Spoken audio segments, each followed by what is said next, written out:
राजकारणात पुन्हा एकदा एका मोठ्या राजकीय भूकंपाची शक्यता निर्माण झाली आहे। निमित्त ठरलंय ती मंगळवारी रात्री मुख्यमंत्री देवेंद्र फडणवीस यांच्या वर्षा या शासकीय निवासस्थानी झालेली एक अनपेक्षित भेट।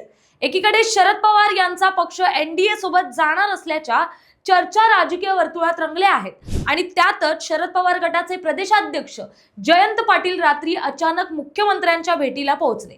विशेष म्हणजे याच वेळी अजित पवार गटाचे बडे नेते सुनील तटकरे आणि प्रफुल्ल पटेल हे देखील आधीपासूनच उपस्थित होते। या तिन्ही नेत्यांची मुख्यमंत्र्यांसोबत झालेली ही भेट महाराष्ट्राच्या राजकारणाची दिशा बदलणार का?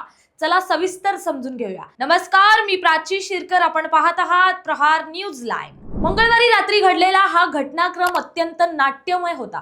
अजित पवार गटाच्या कोर कार्यकारिणीतून सुनील तटकरे आणि प्रफुल्ल पटेल यांची नावं वगळण्यात आल्याने आधीच राजकीय वर्तुळात चर्चांना उधाण आलं आहे। हे दोन नेते मुख्यमंत्र्यांशी चर्चा करत असतानाच अचानक तिथे जयंत पाटील यांची एंट्री झाली।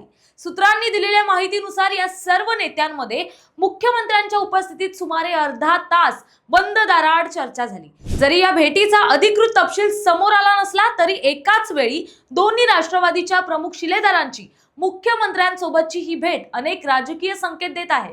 या भेटीमागे एक अत्यंत मोठी घडामोड असल्याचं सूत्रांचं म्हणणं आहे। मुख्यमंत्र्यांच्या भेटीपूर्वी मंगळवारी जयंत पाटील यांच्या उपस्थितीत शरद पवार गटाची एक अत्यंत महत्त्वाची बैठक पार पडली।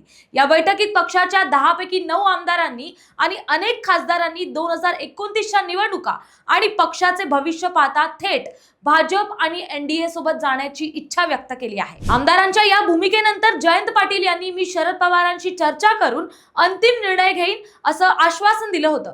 त्यामुळे जयंत पाटलांची वर्षावरील धाव ही याच वाटाघाटीचा भाग असल्याचं मानलं जात आहे। आता चेंडू थेट शरद पवारांच्या कोर्टात आहे। मात्र या सगळ्या प्रक्रियेत शरद पवार गटातील युवा नेते रोहित पवार यांनी वेगळी भूमिका घेतली आहे। बहुतांश आमदार एनडीए सोबत जाण्यास तयार असताना रोहित पवार यांनी याला तीव्र विरोध दर्शवला आहे। ते जयंत पाटलांनी बोलावलेल्या बैठकीपासूनही दूर राहिले आणि त्यांनी वैयक्तिक पातळीवर आमदारांना फोन करून त्यांचे मन वळवण्याचा प्रयत्न सुरू केला आहे। आता शरद पवार बहुमताचा आदर करणार की रोहित पवारांच्या भूमिकेला साथ देणार हे पाहणं महत्त्वाचं असणार आहे। या संपूर्ण प्रकरणावर आता राजकीय प्रतिक्रिया येऊ लागल्यात। स्वतः जयंत पाटील यांनी या चर्चा फेटाळून लावल्या आहेत। माझा तटकरे पटेल यांच्या भेटीशी काहीही संबंध नाही। मी केवळ इस्लामपूर नगरपालिकेच्या नगराध्यक्षांच्या अपात्रतेच्या प्रश्नांवर मुख्यमंत्र्यांना 5 मिनिटं भेटायला गेलो होतो। हा केवळ योगायोग होता असं स्पष्टीकरण जयंत पाटलांनी दिलंय। तर दुसरीकडे अजित पवार गटाचे अमोल मिटकरी यांनी हा योगायोग मानण्यास स्पष्ट नकार दिलाय। रात्रीच्या वेळी 3 बडे नेते मुख्यमंत्र्यांना भेटत असतील तर हा योगायोग नसून मोठ्या परिवर्तनाची नांदी आहे असा दावा मिटकरींनी केलाय। दरम्यान शरद पवार गटाचे नेते अंकुश काकडे यांनी जयंत पाटलांची पाठराखण करत विकास कामांसाठी मुख्यमंत्र्यांना भेटण्यात काहीही वावगं नसल्याचं म्हटलंय। राजकारणात योगायोग असे काहीच नसतं असं म्हटलं जातं।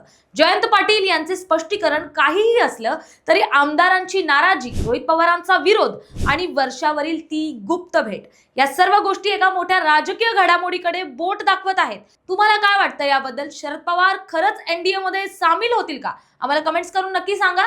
ही माहिती आवडली असेल तर व्हिडिओ लाईक करा आणि शेअर करा। महाराष्ट्रातील राजकारणातील अपडेट पाहण्यासाठी प्रहार न्यूज लाईव्हला फॉलो करा। धन्यवाद।